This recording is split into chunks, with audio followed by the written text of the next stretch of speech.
এখন আপনাদের সামনে পবিত্র কোরআন এবং হাদিস থেকে বয়ান পেশ করবেন বিশিষ্ট ইসলামী চিন্তাবিদ মৌলানা মোহাম্মদ আল আমিন সিদ্দিকী। মৌলানা মোহাম্মদ আল আমিন সিদ্দিকীকে পবিত্র কোরআন এবং হাদিস থেকে গুরুত্বপূর্ণ বয়ান পেশ করার জন্য অনুরোধ করছি।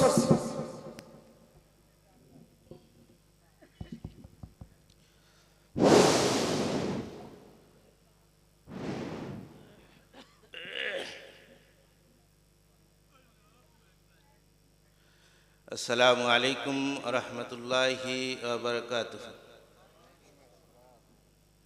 আপনারা রাগ করছেন? আবারও সালাম দিচ্ছি। আসসালামু আলাইকুম রহমতুল্লাহি ওয়া বারাকাতুহু। আলহামদুলিল্লাহ আলহামদুলিল্লাহ নাহমাদুহু ওয়া নুসাল্লি আলা ونصلي على رسوله الكريم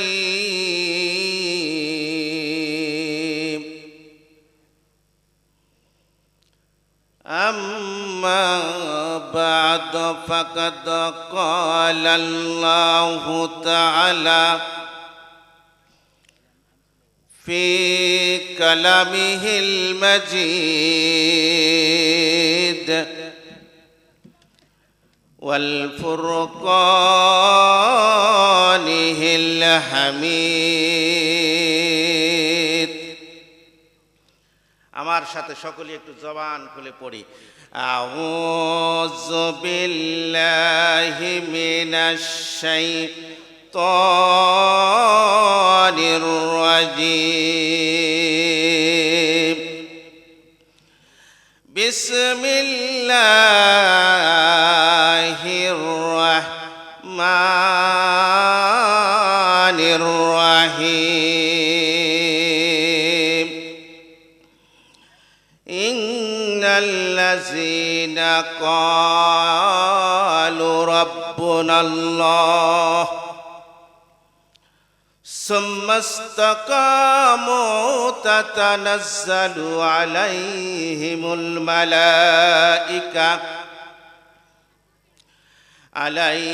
الملائكة ألا تخافوا ولا تحزنوا وابشروا بالجنة التي كنتم توعدون.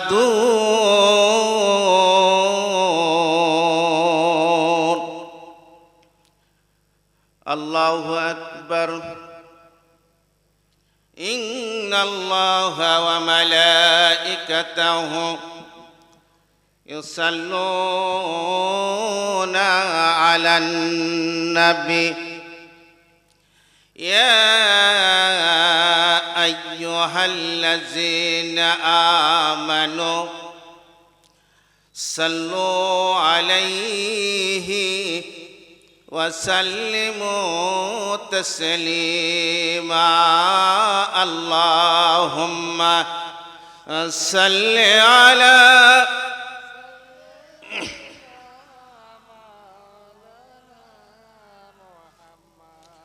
وعلى آل سيدنا شفيعنا. মাটির বাড়ি মাটির ঘর মাটির হবে বিছানা। কথা বলেন ঠিক না ঠিক? পড়েন। মাটির বাড়ি মাটির ঘর মাটির হবে বিছানা। স্ত্রী কাঁদবে ছেলে কাঁদবে কেঁদে হবে দেওয়ানা। আল্লাহুম্মা সাল্লি আলা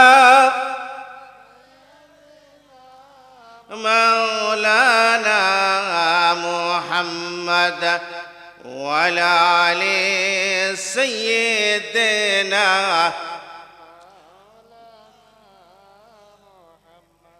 بلغ العلا بكماله كشفت الدجى بجماله حسنت جميع خصاله صلوا عليه وعليه اللهم آمين একটু জিকির করেন লা ইলাহা আওয়াজ দে লা ইলাহা ও লা ইলাহা ও লা ইলাহা লা ইলাহা ইল্লাল্লাহু মুহাম্মাদুর রাসূল একটু জিকির করেন আল্লাহ আল্লাহ আল্লাহু লা ইলাহা ইল্লাহু আল্লাহ আল্লাহু লা ইলাহা ও আল্লাহ আল্লাহ আল্লাহু লা ইলাহা লা ইলাহা ওই গুনাহগারের গুনাহ ঝরে দরুদে আপনার গুনাহগারের গুনাহ ঝরে পড়েন দরুদে আপনার দয়া করে পার করিবেন উম্মত গুনাহগার নবীজি আল্লাহ আল্লাহ পড়েন আল্লাহ আল্লাহ আল্লাহু লা ইলাহা ও আল্লাহ আল্লাহ আল্লাহু লা ইলাহা ওই পানির পিপাসায় ছটপট করবে উম্মত গুনাহগার কথা বলে ঠিক না ঠিক এই পানির পিপাসায় ছটপট করবে উম্মত গুনাহগার ওই হাসরের ময়দানে বিলাইবেন হাউজ কাউসার নবীজি আল্লাহ আল্লাহ আল্লাহু লা ইলাহা ও আল্লাহ আল্লাহ আল্লাহু লা ইলাহা লা ইলাহা ইল্লাল্লাহু মুহাম্মাদুর রাসূলুল্লাহ উপস্থিত মাটিখোরা যুব সমাজের উদ্যোগে বিরাট তাফসিরুল কোরআন মাহফিলের সম্মানিত সভাপতি জনাব মোহাম্মদ নুরুন নবী আকন্দ ভারপ্রাপ্ত চেয়ারম্যান ধনুট সদর ইউনিয়ন পরিষদ প্রধান অতিথি জনাব আলহাজ গোলাম মোহাম্মদ সিরাজ সাবেক সংসদ সদস্য ধনুট শেরপুর নির্বাচনী এলাকা বিশেষ অতিথি জনাব মোহাম্মদ আসিফ সিরাজ রব্বানী নির্বাহী সদস্য বগুড়া জেলা বিএমপি সদস্য শেরপুর উপজেলা বিএমপি সম্মানিত হাজিরিন আরও অনেক নেতৃবৃন্দ আপনারা যারা উপস্থিত বসে আছেন সর্বপ্রথম শুকরিয়া আদায় করি সেই মাবুদের যে আল্লাহ তাবারক ওয়া তাআলা আমাদেরকে এই মুহূর্তে একটি কোরআনের মজলিসে বসার সুযোগ যে আল্লাহ করে দিলেন সেই মনিবের দরবারে শুকরিয়া আমরা সকলেই বলি আলহামদুলিল্লাহ আরও জোরে আওয়াজ দিয়ে বলি আলহামদুলিল্লাহ আমরা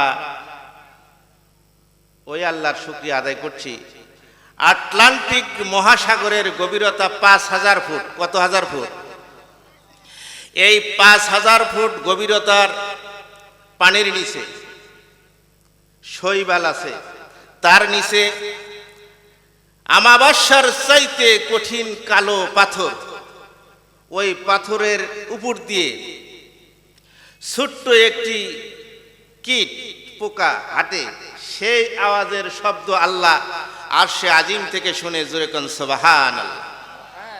আর আমাদের অন্তরে কি হয় এটা আমার আল্লাহ জানে কি জানে না। এই জন্যে আমরা যারা বসে আছি, আপনারা কি আমার উপর রাগ করছেন?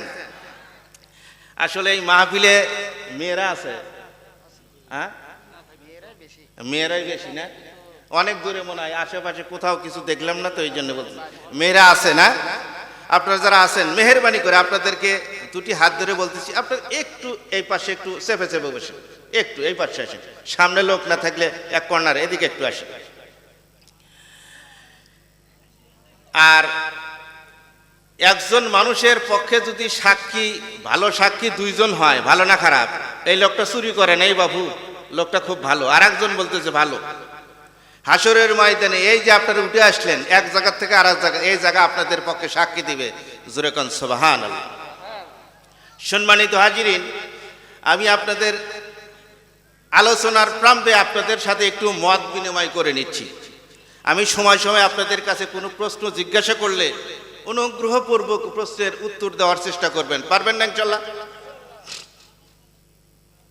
দরুদ ও সালাম প্রিয় নবী হযরত মুহাম্মদ আহমদ মুস্তাফা আখিরি পয়গম্বর হযরত মুহাম্মদ সাল্লাল্লাহু আলাইহি ওয়াসাল্লাম। সম্মানিত হাজিরিন, আমি আর দেরি করব না, সরাসরি যে আয়াতে কারিমা তেলাওয়াত করেছি সেখানে চলে যাব। কিন্তু আপনারা সকলে কি রাসূলের প্রতি দরুদ পড়ছেন? এক সময় মসজিদে নববীর ভিতরে নবী বসে আছেন, এমন টাইমে জিব্রাইল আমিন এসে বলে, ইয়া রাসূলুল্লাহ, ইয়া হাবিবাল্লাহ, আপনি আপনার উম্মতানিদেরকে বলে দিবেন, আপনার উম্মতিরা যখন ঘুমের ঘরে যাবে, ঘুম আসার জন্য যখন তারা শয়ন কক্ষে চলে যাবে,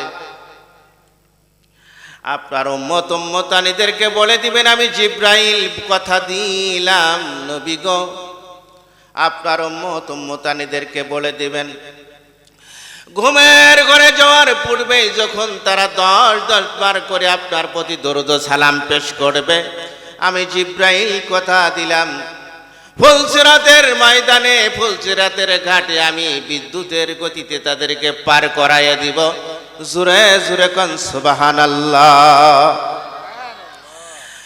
এমন টাইমে হযরত আজরাইল এসে বলে, ইয়া রাসূলুল্লাহ, ইয়া হাবিবাল্লাহ, নবীজি আমি আজরাইল আপনাকে কথা দিলাম, আপনার উম্মতানিরা ঘুমের ঘরে যাওয়ার পূর্বে যদি 10 বার করে আমি নবী আপনার নবীর প্রতি দরুদ ও সালাম যদি পেশ করে, আমি আজরাইল কথা দিলাম নবী গো, আমি যখন জান কবজ করব, এত সহজে আর কোনোদিন কোনো মানুষের জান কবজ করব না। জোরে জোরে কোন সুবহানাল্লাহ। সেই নবীর প্রতি দরুদ ও সালাম আমরা সকলে আবারও বলি সাল্লাল্লাহু। সম্মানিত হাজিরিন, আলোচনার প্রারম্ভেই ওই যে আর কয়েকদিন আসতেছে, চাইনিজ যখন লাগাবে চতুর্দিকে আলবাড়ি দেয়, দেয় না? সেটা ছুটে নিয়ে পজিশন তৈরি করে তারপরে ধান লাগায়, ঠিক না ভাই? ঠিক। এই মাহফিলের মধ্যে যত লোক আছে, আমি একটু সকলকে একটু পরিবেশ নিয়ে এসে আমি আলোচনার দিকে যাব। আপনারা এই সারা মুল্লুকের একজন বাদশা ছিল, নাম ছিল বাদশা সেকান্দার, নাম শুনছেন? ইনি রাজত্ব পরিচালনা করার জন্য সাঙ্গ পাঙ্গ নিয়ে রওনা দিছে। ইতিমধ্যেই আসরের সময় হয়েছে। আমাদের মতো মাদ্রাসার পড়ুয়া সাধারণ মানুষ দেখবেন, সময় যখন নামাজের হয়ে যায়, নামাজি ব্যক্তি মসজিদ কাছে না থাকলেও কিন্তু নামাজের প্রস্তুতি নেয়, নেয় কি নেয় না?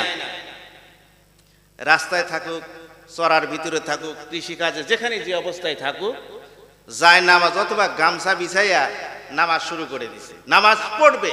এমন টাইমে সেকান্দার ডাক দিয়ে বলে, মোল্লা তুমি নামাজের জন্য যাই নামাজ বিছাইছ, এই জায়গার খাজনা দিছনি? কথা বুঝছেন? খাজনা তো এই যে যাবেন, একটা টুপা কিনবেন, একটা শামটা কিনবেন, পাঁচমুড়েতে টান দে ধরে, ভাই খাজনা 5 টাকা, ঠিক না? ঠিক কথা বুঝেন? এ মোল্লা নামাজ পড়ো, খাজনা দিছনি? মোল্লা কয়, কে আপনি? জানি না, চিনি না। খাজনা দেওয়ার টাকা আমার কাছে নাই। কয়, খাজনা ছাড়া তুমি নামাজ পড়তে পারবা না? কয়, তাই? বলে হ্যাঁ। নামাজের সময় চলে যায়। কয়, হুজুর কে? চিনি না। বলে, আমি সিকান্দার, এই মুল্লুকের বাদশা। হ্যাঁ, আপনি? বলে হ্যাঁ। আমার কাছে টাকা নাই, পয়সা নাই বাদশা। ওই যে পূর্ব দিকে একটা পাহাড় দেখা যায়, পাহাড়ের পাদদেশে একটা রাস্তা আছে, রাস্তা দিয়ে ঢুকে যাবেন, দেখবেন হীরা জহরতের পাহাড়, স্বর্ণের পাহাড়, মণিমুক্তার পাহাড়। কোন ফকিরের কাছে কি এই কথাগুলি মানায়? কোন মানায়? তোমার কাছে নাই স্যার না, তুমি পাহাড় পাহাড় স্বর্ণ মুদ্রার কথা বলো। এই চতুর্দিকে কি করো? ঘেরাও করে রাখো, দেখে আসে। ঘোড়া চাবুক মেরে দিয়েছে। খুব মনোযোগ দিয়ে শুনবেন বাজান, মায়েরা যারা পর্দার অন্তরালে আছেন, গভীর মনোযোগ দিয়ে শুনবেন। চাবুক মেরে ঘোড়াকে যখন দৌড়াইছে, পাহাড়ের পাদদেশে দেখে সুড়ঙ্গ রাস্তা, ফকিরের কথা মনে পড়ে গেছে। আহা, গুহার ভিতরে ঢুকে দেখে হায় হায় আল্লাহ, স্বর্ণের দলা পরে পরে আছে। আফসোস হয় না? হীরা জহরতের পাহাড়, মণিমুক্তার পাহাড়, সব নিতে চাই কিন্তু নিতে পারে না। মানুষ আফসোস। দেখবেন আমার শরীরে যা শক্তি, তার চাইতে বেশি সম্পদ মানুষ বহন করতে পারে। এর চাইতে বেশি সম্পদ যার দেহ যা আছে, তার চাইতে 4 গুণ সম্পদ বহন করতে পারে। উল্টা দিকে সেটা হলো পিপিলিকা।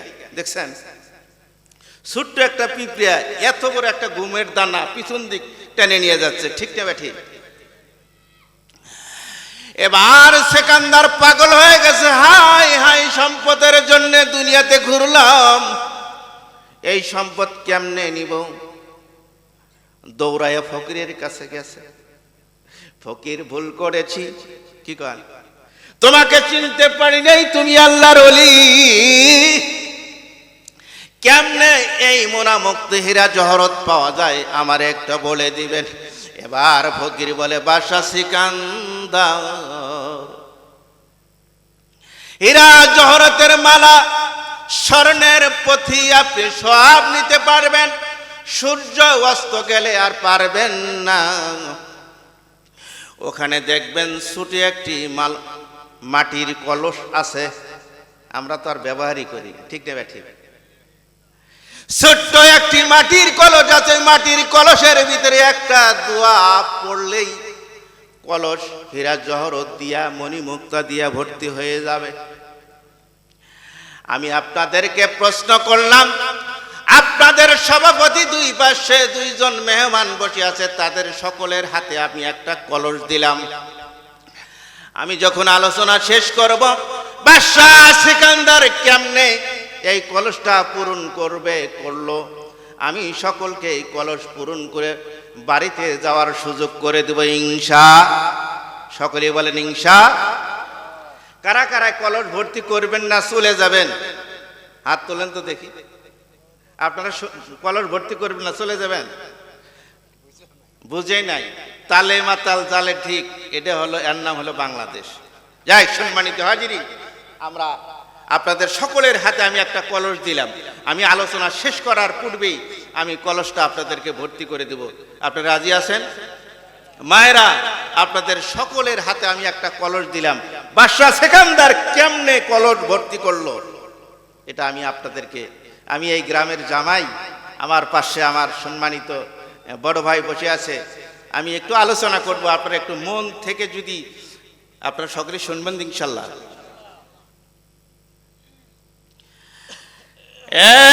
মাটি ঘোরার লোকেরা, মায়েরা, আমার মনোযোগ দিয়ে শুনবেন।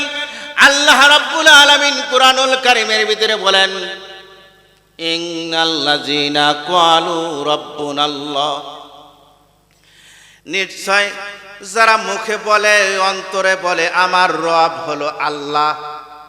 বলেন তো আমাদের রব কে? আমাদের সৃষ্টিকর্তাকে। এই যুব সমাজ, আমি নাটাই এই মাটিকুড়া গ্রামবাসী যুব সমাজের উদ্যোগে আজকের যে কোরআনের মাহফিল, আমি তাদেরকে সাধুবাদ জানাই। হাসরের ময়দানে যখন কোনো ছায়া থাকবে না, 7 শ্রেণীর মানুষকে আল্লাহ ছায়া দান করবে। যুবকদের দ্বারা অন্যায় হয়, ভালো হয়, কথা বলেন ঠিক না বেঠিক? এই যে পরিবর্তন ঘটেছে শুধুমাত্র এদেশের যুবকের কারণেই, কথা বলেন ঠিক না বেঠিক? হাসরের ময়দানে যেদিন ছায়া থাকবে না, ওই টাইমে এই মাটিকুড়া গ্রামের সকল মানুষগুলি আজ 1 মাস যাবৎ যুবকেরা কষ্ট করে এই মাহফিলের আয়োজন করেছে। আল্লাহ হাসরের ময়দানে এই মাটিকুড়া গ্রামের সকল মানুষকে, আল্লাহ যুবকদেরকে তুমি আরশে আযমের ছায়া দান করো। জোরে জোরে কোন আল্লাহুম্মা আমিন। সমান অধিকার বলতেছিলাম, কি যে অবস্থা, গলায় ফাঁসি। এখন মেয়েরা ছেলেদের সাথে সমান অধিকার চায়। মেয়েরা পর্দায় থাকবে, কিসে থাকবে? পর্দায়। আর ছেলেরা সাধারণভাবে চলাফেরা করবে। দেখা যায় আপনাদের পাশেই এই ধুনুট বাজার, ছেলে কয়জন আর মেয়ে কয়জন? আমি যেহেতু আমাদের এই আপনাদের গ্রামের মেয়েকে আমি বিবাহ করেছি, এই ধুনুটের মানুষ অনেক ভালো। আমাদের শেরপুরের দেখা যায় ছেলেরা ওই একটা বাচ্চা ধরে আসে, আর বিবি মার্কেট করতেছে। কি কন? এরকম পরিবেশ এখানেও আছে নাকি? এখানেও আছে। আল্লাহ তাদেরকে হেফাজত করেন, জোরে কোন আমিন। সম্মানিত হাজিরিন, সময় সময় একটু টিপস দিব। রাগ করতেছে? আমার আবার সময়ও নির্ধারণ করা আছে। এবার আল্লাহ রাব্বুল আলামিন বলতেছেন, ইন্নাল্লাযীনা ক্বালু রাব্বুনাল্লাহ, যারা মুখে স্বীকার করে নেয় আমার রব হলো আল্লাহ। আমরা সকলেই মুখে স্বীকার করে নিয়েছি আমাদের রব হলো আল্লাহ। কথা বলেন ঠিক না বেঠিক? আজকে প্রায় অনেক দিন হলো এই মাটিকুড়া গ্রামের ভিতরে মাহফিল। আপনারা যে মানুষগুলি মাহফিলের ভিতরে বসে পড়েছেন, আমার মনে মনে বিশ্বাস আপনারা সকলেই জান্নাতি মানুষ। জোরে কোন সুবহানাল্লাহ। এই গ্রামের অনেক বসতি আছে, প্রত্যেক ঘরে ঘরে আত্মীয় মেহমান, একজন করে মানুষ আসলে আপনাদের মাটির ভিতরে জায়গা দেওয়া যেত না। সকলেই এখানে আসার সুযোগ হয় নাই। কথা বলেন ঠিক না বেঠিক? আমি আপনাদের কাছে বিনয়ীভাবে বলবো, আপনারা এশার নামাজ পড়ে ওযু করে যখন মাহফিলের ভিতরে ঢুকে পড়েছেন, এটা হলো জান্নাতের বাগান। কথা বলেন ঠিক না বেঠিক? আমরা হলাম গুনাহযুক্ত। আমরা কি? আমরা সকলেই হলো গুনাহযুক্ত, আর নবীরা ছিল গুনাহমুক্ত। আমাদের সকলের গুনাহ আছে না নাই? আমরা যখন গুনার বোঝা মাথায় নিয়া ছেলেরা ছেলেদের স্প্যান্ডেলের ভিতরে, আমার মার আমাদের স্প্যান্ডেলের ভিতরে এসে পড়েছেন, অনেকেই মনে করতেছেন আহারে গত বছর আমার বাবা ছিল এই মাহফিলের ভিতরে, আমার মার সঙ্গে মাহফিলের ভিতরে আসছি, আজকে বাবাও নাই মাও নাই। এমন মানুষ আছেন কিনা জানি না, মাহফিলের ভিতরে যখন ঢুকে পড়েছেন, আল্লাহর রহমতের দরিয়ার ভিতরে যখন ঝাঁপ দিয়েছেন, আল্লাহকে একবার হাত তুলে ডাক দিয়ে বলেন আল্লাহ। সকলেই হাত তুলে আমার সাথে বলেন আল্লাহ। মেয়েরাও হাত তুলে বলেন আল্লাহ। আর একটু মায়া করে বলেন আল্লাহ। আর একটু মায়া করে বলেন আল্লাহ, আত্মাবান বলেন আল্লাহ গো, এই গুনার বোঝা মাথায় নিয়ে তোমার মাহফিলের ভিতরে বসেছি গো, তোমার রহমতের দরিয়ার ভিতরে ঝাঁপ দিলাম, আমাদের জীবনের গুনাহ খাতাগুলি মাফ করে দেন। জোরে আওয়াজ দিয়ে বলেন আমাদের জীবনের গুনাহ খাতাগুলি মাফ করে দেন, আমাদের বাপ দাদার জীবনের গুনাহগুলি মাফ করে দেন। এই মাটি কুড়া মাঠের দক্ষিণ পাশে অনেক মানুষ ঘুমায় আছে, আপনার বাবা ঘুমায় আছে, আপনার মা ঘুমায় আছে, আপনার দাদি ঘুমায় আছে, ওরা জাতের পাখির মতো আপনার দিকে তাকায় আছে।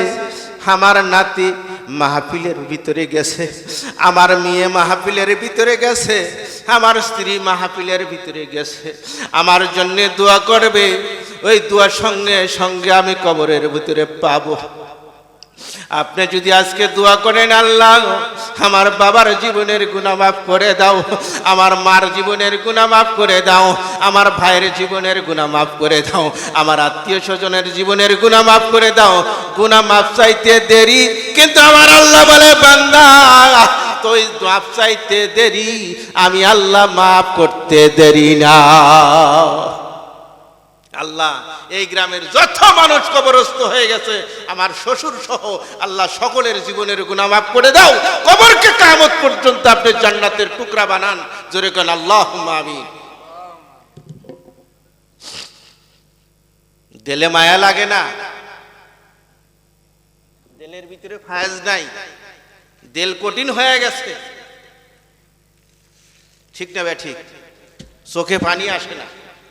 এই বাপ আপনার সঙ্গে কত বাজারে গেছে, সেই বাপ আজকে অন্ধকার কবরে, সম্পদ রেখে গেছে, বাড়ি রেখে গেছে, বাপের জন্য হাত তুলে দোয়া করার মতো ক্ষমতা আমাদের নাই। আমরা কেমন সন্তান হলাম, আর আমার বাবা কেমন সন্তান আমাকে দুনিয়াতে রেখে গেছে, কথা বলেন ঠিক না ঠিক? এ ভাই আজকে এই মাহফিলের ভিতর থেকে আপনার বাবার জন্য দোয়া করবেন, আপনার সন্তান পাশে থেকে আপনার চোখের দিকে তাকাবে, দেখবে আমার দাদার কথা মনে পড়ে আমার বাবার চোখের পানি বের হয়। আমার বাবা যখন মারা যাবে আপনার সন্তান অমনিভাবে আপনার জন্য দোয়া করবে, কথা বলেন ঠিক না ঠিক? শিক্ষা দেন, খালি এই মোবাইল ছেড়ে দেন, দেখবেন ওই সন্তান আপনার বিপক্ষে দাঁড়িয়ে যাবে, মায়ের বিপক্ষে দাঁড়িয়ে যাবে। দুনুটে বহু রহ ঘটনা, ফোন দেন নাই, গাঁজা কেনার টাকা দেন নাই, মদ খাওয়ার টাকা দেন নাই, মার গলায় ছড়ি বাজাইতে দেরি হয় নাই, কথা বলেন ঠিক না বেঠি? আমরা কেমন পিতা, সারা বাংলাদেশে ওয়াজ নসিহত হয়, দুনুটেও হয়, মাটিকোড়া গ্রামে হয়, একটা সন্তানকে সুসন্তান বানাতে পারলাম না, আমি কেমন পিতা আর কেমন মাতা, কথা বলেন ঠিক না বেঠি? ওই রবের কাছে ধন্যবাদ দেন।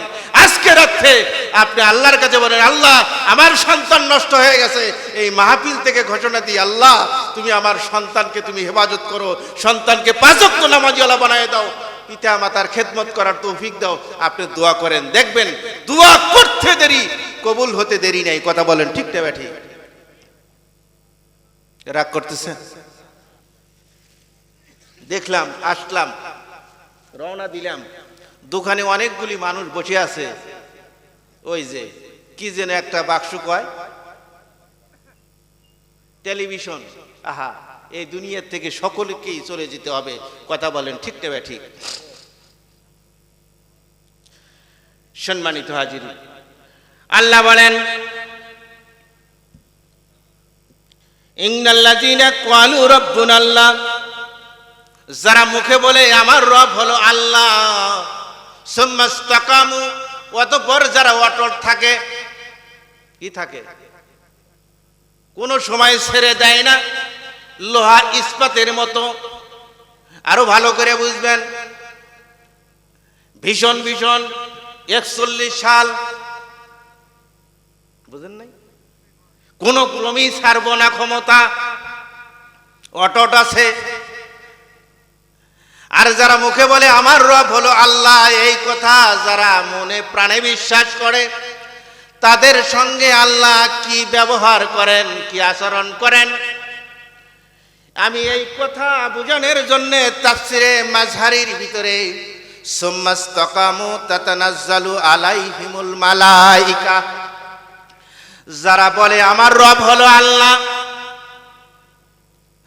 অতঃপর এই কথার উপর যারা অটল থাকে, বিপদে মুসিবতে কোনো সময় তারা পিছপা হয় না, তাদের কাছে আল্লাহ তাতানাজ্জালু আলাইহিমুল মালাইকা, আল্লাহর পক্ষ থেকে ফেরেশতা পাঠিয়ে দেয়। আমরা যখন মারা যাব, খুব খেয়াল করে শুনবেন, মানুষ যখন মারা যায় তখন 4 জন ফেরেশতা ওই বান্দার কাছে আসে। কয়জন ফেরেশতা? অনেক মানুষই বাবা মা যখন মারা যায় পাশে যাবেন, দেখবেন কেউ বড় বড় চোখ করে চায়া থাকে, কেউ হা করে চায়া থাকে, থাকে না? মেয়ে বলে ও বাবা নাতিকে দেখতে চায়, নাতির দেখার সময় আছে? আসমানে মাথা জমিনে পা, ওর নাম হলো আজরাইল। জীবনে তাক দেখছেন? দেখছেন? জীবনে একবার আপনার সঙ্গে দেখা হবে, সেই দিন আর রক্ষা নাই। কথা বলেন ঠিক না ব্যাঠি? 4 জন ফেরেশতা আপনার কাছে আসবে, যারা বলবে, মুখে স্বীকার করবে আমার রব হলো আল্লাহ। সুম্মাস্তাকামু, এই কথার প্রতি যারা অটট থাকে, তাতানাজ্জালু আলাইহিমুল মালাইকা, আল্লাহ তাদের প্রতি ফেরেশতা পাঠিয়ে দেন। আর ফেরেশতা এসে বলে, এ বান্দা তোমার কোনো ভয় নাই, তোমার কোনো চিন্তাও নাই। আছে যারা মুমিন হবে তাদেরকে ওই ফেরেশতা এসে বলে, ও বান্দা তোমার ভয় নাই, তোমার চিন্তা নাই, তুমি যখন মারা যাবা সঙ্গে সঙ্গে আল্লাহর প্রতিশ্রুতি জান্নাত তোমার জন্য বরাদ্দ করে রেখে দিয়েছে। জোরে জোরে কোন সুবহানাল্লাহ।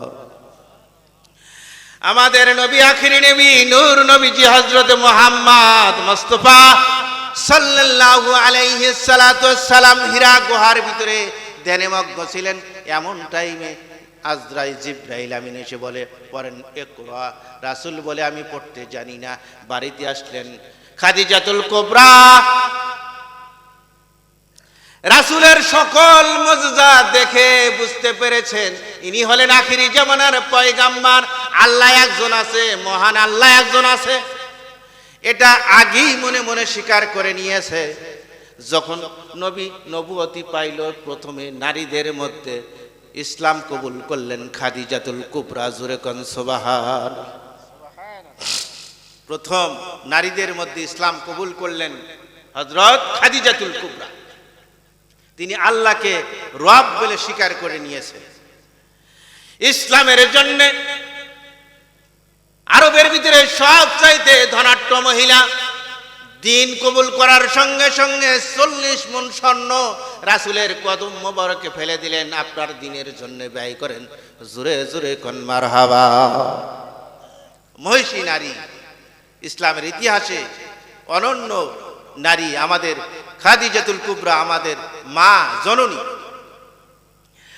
একদিন রাসূল আকরাম সাল্লাল্লাহু আলাইহি ওয়াসাল্লাম ঘরের ভিতরে, মসজিদে নববীর ভিতরে সেজদায় পড়ে কান্দে আমাদের জন্য, উম্মত উম্মতানির জন্য। হযরতে ফাতেমা ঘুমের ঘর থেকে জাগ্রত হয়ে দেখে বাবা নাই, পাশে হাত দিয়ে দেখে মাও নাই। এমন টাইমে একটা দৌড় মারছে, দরজা খোলা, দেখে মসজিদে নববীর ভিতরে নবীজি সেজদায় পড়ে কান্দে। এবার ডাক দিয়ে বলেন, আব্বা হুজুর, ঘরের ভিতরে দেখি আপনি নাই, মেজের ভিতরে দেখি মাও নাই, আপনি এখানে সেজদায় পড়ে কান্দেন, মা কোথায়? সেজদা থেকে মাথা উঠায় ঘরের ভিতরে এসে দেখে ঘরের এক কোণে গুনগুন গুনগুন করে কান্নার আওয়াজ। স্বামী যদি ভালো হয় আর স্ত্রী যদি ভালো হয়, প্রতিযোগিতা করে নামাজ আদায় করে তাহাজ্জুদের নামাজ। স্বামী নামাজ পড়ার জন্য এক কোণে দাঁড়িয়ে যায় আর এক করে স্ত্রী ঠান্ডা পানি দিয়ে ওযু করে ঘনের কোণে দাঁড়িয়ে যায়, আল্লাহর কাছে ডাক দিয়ে বলে, আল্লাহ, গভীর রজনীতে পৃথিবীর সকল মানুষের দরজা বন্ধ, পশু পাখিরা ঘুমায় গেছে, আপনি ঘুমান নাই, আমাদের জীবনের গুনাহ মাফ করেন। তাহাজ্জুদের নামাজ পড়ে যে মায়েরা কাঁদে, আল্লাহ বলে, বান্দি তুই কাঁদবি, চোখের পানি এক ফোঁটা ফালানোর পূর্বে আমি তোর তামাম জিন্দেগির গুনাহ খাতাগুলি মাফ করে দিও। খাদিজাতুল কুবরা ঘরের কোণের ভিতরে কান্নার আওয়াজ। নবীজি এসে বলে, খাদিজা কোথায় গো? ঘরের কোণে লক্ষ্য করে দেখে গুনগুন গুনগুন করে আওয়াজ। খাদিজা গো, তুমি কান্না করো কেন? খাদিজা কোনো প্রশ্নের জবাব দেয় না। খাদিজা, আমি কি তোমার সঙ্গে অন্যায় করেছি, অপরাধ করেছি? কোনো কান্নার আওয়াজ জবাব দেয় না। আবার বলে, খাদিজাতুল কুবরা, আমি ঠিক মতো কামাই করতে পারি নাই, ঘরের ভিতরে খানা ছিল না, অনেক দিন অনাহারে ছিল খাদিজা। এবার খাদিজা বলে, ইয়া রাসূলুল্লাহ, ইয়া হাবিবাল্লাহ, আমি বিছানার ভিতরে হাত দিলাম, দেখলাম বিশ্বনবী আপনি নাই, আমি ঘরের ভিতরে একা একা কি করব, এই জন্য মুসাল্লায় দাঁড়িয়ে গেছি। এমন টাইমে আমার কবরের কথা মনে হয়ে গেছে, ওই কবরের ভিতরে সাথী নাই, ওই কবরের ভিতরে বাতি নাই, কেমনে কবরের ভিতরে থাকবো? ওই কবরের আযাব আমি সহ্য করতে পারবো না। এই জন্য ইয়া রাসূলুল্লাহ, ইয়া হাবিবাল্লাহ, আমি কান্না শুরু করে দিয়েছি। এ হাবিবাল্লাহ, ইয়া রাসূলুল্লাহ, আমি কান্নার আওয়াজ বন্ধ করে দিব। ইয়া রাসূলুল্লাহ, তিনটি শর্ত যদি আপনি মেনে নেন তাহলে আমি এখান থেকে উঠব, তাছাড়া আমি কান্নার আওয়াজ ছেড়ে দিব না। আমি আল্লাহকে রব বলে স্বীকার করে নিয়েছি। ইয়া রাসূলুল্লাহ, এক নাম্বার শর্ত কি? রাসূল বলে, খাদিজা, এক নাম্বার শর্ত কি? তুমি যদি তামাম পৃথিবী শর্ত দাও, আমি রাসূল তোমার শর্ত মেনে নিব, কিন্তু খাদিজা তোমার কান্নার আওয়াজখানা বন্ধ করে দাও। ইয়া রাসূলুল্লাহ, এক নাম্বার শর্ত হলো আমি যখন মারা যাব। ইয়া রাসূলুল্লাহ, আমি যখন মারা যাব, আমার আত্মীয় স্বজন বন্ধু বান্ধবেরা দু চোখের পানি ছেড়ে দিয়ে কাঁদতে থাকবে। আমাকে যখন দাফন কাফন করাবে, রাসূলুল্লাহ, নবী গো, আপনার জামা দিয়া আমার কাফনের কাপড় বানায়া দিয়েন। রাসূল বললে, খাদিজা, তোমার এক নাম্বার শর্ত পালন করলাম, দুই নাম্বার শর্ত, ইয়া রাসূলুল্লাহ, আমাকে দৌত করে যখন খাটে করে নিয়ে কবরের ভিতরে যাবে, ইয়া রাসূলুল্লাহ, ইয়া হাবিবাল্লাহ, কবরের ভিতরে আপনি গড়াগড়ি দিবেন, যেন ওই কবরের আযাব, কবরের কষ্ট আমি খাদিজা যেন সহ্য করতে পারি। রাসূল বলে, ইয়া খাদিজা, আমি তোমার দুই নাম্বার শর্ত মেনে নিলাম। তিন নাম্বার শর্ত কি? বলে, ইয়া রাসূলুল্লাহ, যখন আমাকে কবরস্থ করা হবে, অন্ধকার কবর, বাতি থাকবে না, সাথী থাকবে না, ওই কবরের ভিতরে আমি খাদিজা কেমনে থাকবো জানি না। এমন টাইমে দুইজন ফেরেশতা, মুনকার নাকির দুইজন ফেরেশতা আমাকে প্রশ্ন করবে, আমি কোনো প্রশ্নের জবাব দিতে পারবো না। ইয়া রাসূলুল্লাহ, আপনি আমার পাশে থেকে প্রশ্নের জবাব গুলি দিয়ে দেবেন। জোরে জোরে কোন মারহাবা। আমার নবী বলে, এ খাদিজাতুল কুবরা, তোমার তিনটি শর্ত আমি মেনে নিলাম। খাদিজার যখন জান কবজ হয়ে গেল, যখন তার দৌত কাজ সম্পন্ন হলো, রাসূলের জুব্বা দিয়ে তাকে কাফনের কাপড় বানাইয়া দিলেন। জানাজা শেষ হয়ে গেল। জানাজা শেষ হওয়ার পরে কবরের ভিতরে নামানো হবে। লাশ নামানোর আগে রাসূল কবরের ভিতরে নামার পরে কবরের ভিতরে গড়াগড়ি দেয়। আবু বকর বলে, ইয়া রাসূলুল্লাহ, ইয়া হাবিবাল্লাহ, আপনি কি পাগল হয়ে গেলেন? আপনার আদরের স্ত্রী খাদিজাতুল কুবরার ইন্তেকালের পরে বলে, আবু বকর, তুমি বুঝবা না, আমি পাগল হই নাই, আমি দ্বিতীয় নাম্বার শর্ত পালন করি। জোরে জোরে কোন মারহাবা। কবরস্থ করা হলো। আমরাও কবরস্থ করি, বাবার কবরস্থ করেছি, নানার কবরস্থ করেছি। এখানে অনেক মানুষই আছে যারা নিজের আপন জনকে কবরের ভিতরে নামাইয়া পায়ের পিছনে একজন বাদন আছে, বাদন ছেড়ে দেওয়া হয়। কথা বলেন ঠিক না ঠিক? মাথার সামনে একটা বাদন থাকে গো, ওই বাদনও ছেড়ে দেওয়া হয়। কথা বলেন ঠিক না ঠিক? আপনারা ছেড়ে দিছেন কিনা জানি না, বাদন ছেড়ে দেওয়া হয়, মুখের কাপড় সরে দেওয়া হয়, সকল মানুষের দেহ মোবারক থেকে ফেস মোবারক করা কেবলা দুকি করে দেওয়া হয়। কথা বলেন ঠিক না ঠিক? খাদিজাতুল কুবরার এই চেহারা মোবারক যতবার কেবলা দুকি করানো হয় ততবার আসমানের দিকে হয়ে যায়। রাসূল পেরেশান হয়ে গেলেন। এক নয়, দুই নয়, তিনবার পর্যন্ত যখন খাদিজাতুল কুবরার চেহারা কেবলা দুকি করে ততবার খাদিজাতুল কুবরার চেহারা আসমানের দিকে হয়ে যায়। জুরে জুরে কোন মারহাবা। রাসূল সিজদায় পড়ে গেলেন, ইয়া রাব্বুল আলামিন, জীবন দশায় খাদিজা আমার সাথে কোনো অন্যায় করে নাই, অপরাধ করে নাই। আমি আখিরি জামানার পয়গাম্বার হযরতে আহমদ মুহাম্মদ মুস্তাফা, আমি শেষ পর্যন্ত খাদিজাতুল কুবরা স্ত্রীর প্রতি সন্তুষ্ট আছি। আপনি কি জন্যে তার চেহারা মোবারক আসমানের দিকে রাখেন আমি জানি না। এমন টাইমে আওয়াজ হলো, জিব্রাইল বলে, ইয়া রাসূলুল্লাহ, আপনি চিন্তা করেন না, আপনি চিন্তা করেন না, খাদিজাতুল কুবরার চেহারা আল্লাহ আসমান থেকে দেখতে চায়। জুরে জুরে কোন সুবহানাল্লাহ। কোন খাদিজাতুল কুবরা? ওই খাদিজাতুল কুবরার প্রতি রাসূল সন্তুষ্ট। এই জন্যই সন্তুষ্ট, যখন হীরা গুহার ভিতরে রাসূল দিনের পর দিন, ঘন্টার পর ঘন্টা ধ্যানে মগ্ন থাকতেন। আমার বড় ভাই হুজুর মক্কায় হজ করার জন্য গেছে। মক্কা থেকে উত্তর দক্ষিণ, উত্তর পূর্ব কর্নারে 2.5 মাইল দূরে হীরা পর্বতের গুহা। এখান থেকে খাদিজাতুল কুবরা দিনের বেলায় সকালে এবং বিকালে রুটি বানাইয়া,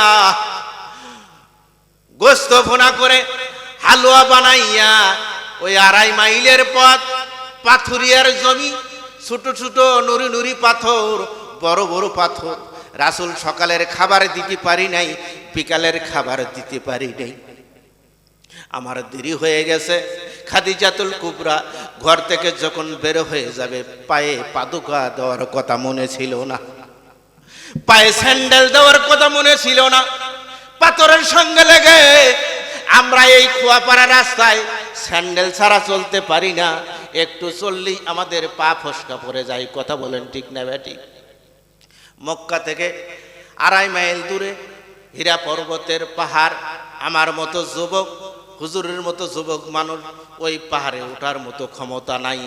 একজন নারী সকাল এবং বিকালে 2 বার 2.5 মাইল দৌড়াইয়া স্যান্ডেল ছাড়া যখন দৌড় দিয়েছে, আল্লাহ আসমান থেকে জিব্রাইলকে বলে, জিব্রাইল, আমার খাদিজাতুল কুবরা পায়ের ভিতরে স্যান্ডেল দেওয়ার সময় পাই নাই। যে পাথরের উপর খাদিজাতুল কুবরার পা পড়বে, ওই পাথরটাকে তুলার মতো নরম করে দিও। জোরে জোরে কোন সুবহানাল্লাহ। ওই খাদিজাতুল কুবরা কবরের ভিতরে, পৃথিবীতে একজন মানুষকে আল্লাহ সালাম পাঠিয়ে দিয়েছেন, তার নাম হলো খাদিজাতুল কুবরাকে আল্লাহ আসমান থেকে স্বয়ং আল্লাহ সালাম পৌঁছাইয়ে দিয়েছে। জোরে জোরে কোন সুবহানাল্লাহ। ওই খাদিজাতুল কুবরা কবরস্থলের ভিতরে আসমানের দিকে মুখ উঠে যায়। জিব্রাইল বলেন, ইয়া রাসূলুল্লাহ, কিয়ামত পর্যন্ত যদি খাদিজাতুল কুবরার চেহারা কিবলা দিকে করে দেন, আমার আল্লাহ মানবে না। আমার আল্লাহ আসমান থেকে খাদিজাতুল কুবরার চেহারাখানা দেখতে চাই। জোরে জোরে কোন সুবহানাল্লাহ। তৃতীয় নাম্বার শর্ত, দাফন কাফন হয়ে গেল, কবরের পাশে মাগরিবের নামাজ আদায় করলেন, এশার নামাজ আদায় করলেন, অনেক গভীর রাত হয়ে যায়। কবরের ভিতরে 2 জন ফেরেশতা আসে, তার নাম যেন কি নাম? মুনকার নাকির। দক্ষিণ দিক থেকে আসবে, দক্ষিণ দিকে পা থাকবে একজন বধির। একজন বধির কানে শোনে না, আর একজন চোখে দেখে না। এসে বলবে মান রব্বুকা, তোমার রব কে? কথা বলেন, তোমার রব কে? ফেরেশতা কবরের ভিতরে ঢুকতে সাহস পায় না। জিবরাইল আমিন বসে, ইয়া রাসূলুল্লাহ, ইয়া হাবিবাল্লাহ, আপনি কিসের জন্য বসে আছেন? বলে খাদিজাতুল কুবরার সঙ্গে আমার ওয়াদা ছিল, মুনকার নাকিরের প্রশ্নের জবাব দিব। বলে ইয়া রাসূলুল্লাহ, আপনি কিয়ামত পর্যন্ত যদি কবরের পাশে দাঁড়ায়া থাকেন, আপনার সামনে মুনকার নাকির কবরের ভিতরে প্রবেশ করার সাহস পাবে না। জোরে জোরে কোন আল্লাহু আকবার। রাসূল সামনে বসা আছে, আর মুনকার নাকির এসে কি প্রশ্ন করবে? আল্লাহ আসমান থেকে খাদিজাতুল কুবরার চেহারা দেখতে চায়, ওখানে প্রশ্ন, সকল প্রশ্নের জবাব আমার আল্লাহ আসমান থেকে দিয়ে দিবে। জোরে কান সুবহান।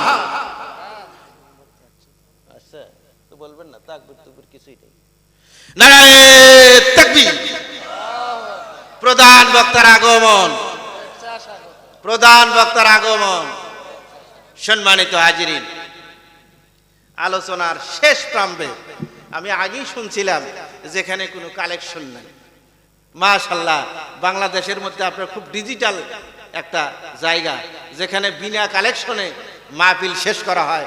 আলহামদুলিল্লাহ, এই মাহফিল যেন কিয়ামত পর্যন্ত জারি থাকে, আমরা সকলেই বলি আল্লাহুম্মা আমিন।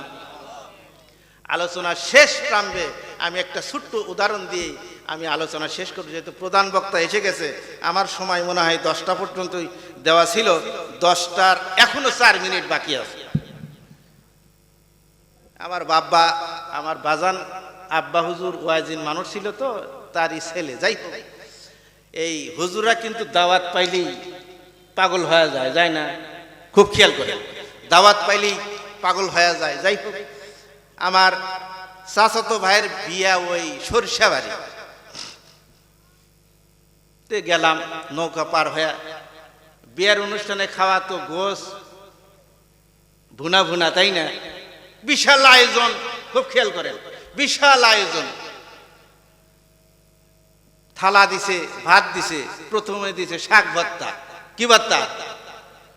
মনটা এতই খারাপ, বিয়ের শাক ভর্তা দেয়। এরপরে আসছে ওল ভর্তা। কি ভর্তা? এরপরে দিছে বুটের ডাল।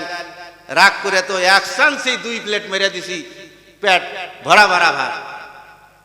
এরপরে আসছে মুরগির রোস্ট, এরপরে আসছে খাসির ভুনা, এরপরে আসছে গরুর গোস্ত ভুনা। বলেন তো, খাওয়া তো প্রথম চান্সি ভর্তা দিয়া, শাক ভর্তা দিয়ে খাওয়া শেষ। কথা কন ঠিক না ব্যাঠে? রাগ করে খাসি যা, মুরগির রোস্ট খাইতে পারলাম না, খাসির ভুনা খাইতে পারলাম না। আহা, এরপরে গোস্তর ভুনা, গরুর গোস্তর ভুনা, এরপরে 250টা মহিষের দুধ দিয়া পায়েস তৈরি করছে। কি আর কি চলে? এই পর্যন্ত আর হয় না। দেখে খালি আফসোস আর আফসোস। কথা কন ঠিক না ঠিক? আমি আপনাদের গ্রামের জামাই, একটা শাক ভর্তা সমতুল্য, কথা বলছেন নাই? এই শাক ভর্তা খাইয়া যদি 2 প্লেট মেরে দেন, এরপরে আছে মুরগির রোস্ট, এরপরে আছে খাসির ভুনা, এরপরে আছে গরুর গোস্ত। প্রধান বক্তা হলো গরুর গোস্ত খিসা। কথা বলছেন? সম্মানিত হাজিরিন, আলোচনার প্রেমে আমি কথা দিয়েছিলাম, এখনো 2 মিনিট বাকি। কথা দিয়েছিলাম যে ওই কি মনে আছে আপনাদের? কি সেকান্দারের কলস ফাঁকায় রয়ে গেছে, ঠিক না ব্যাঠি? আমি কলসটা পূরণ করে দিব। মায়েরা শোনেন, আমি কলস পূরণ করব এখন। বাদশাহ সিকান্দার পাহাড়ের পাদদেশে গেছে।